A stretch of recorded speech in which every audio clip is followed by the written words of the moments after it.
ભરૂચ શહેર એ division police ટીમે patrolling દરમિયાન વર્ષ 2021માં છોડાયેલી એક્ટિવા મોપેડ સાથે 3 આરોપીઓને ઝડપી પાડી ચોરીની એક્ટિવા અને 3 મોબાઈલ ફોન સહિત કુલ રૂપિયા 1.15 લાખનો મુદ્દામાલ જપ્ત કર્યો છે। ભરૂચ જિલ્લા પોલીસ અધિક્ષક અક્ષય રાજની સૂચનાથી એ ડિવિઝન પીઆઈ આર.એમ. વસાવાના માર્ગદર્શન હેઠળ સર્વેલન્સ ટીમ પેટ્રોલિંગમાં હતી।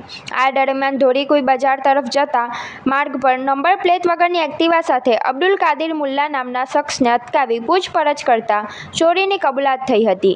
પોલીસની ઝીણવટભરી તપાસમાં સામે આવ્યું કે આ મોપેડ તેના પિતરાઈ ભાઈ તમીમ અહેમદ કોન્ટ્રાક્ટરે સીતાપોર ગામના રફીક ફોદીવાલા પાસેથી ખરીદી હતી।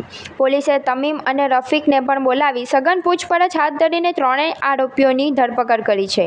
પોલીસ તપાસમાં ખુલ્યું કે આ એક્ટિવા વર્ષ 2021માં ભરૂચની શ્રવણ ચોકડી પાસેથી ચોરાઈ હતી, જે અંગે ભરૂચ શહેર એ ડિવિઝન પોલીસ મથકે સત્તાવાર ગુનો નોંધાયો હતો।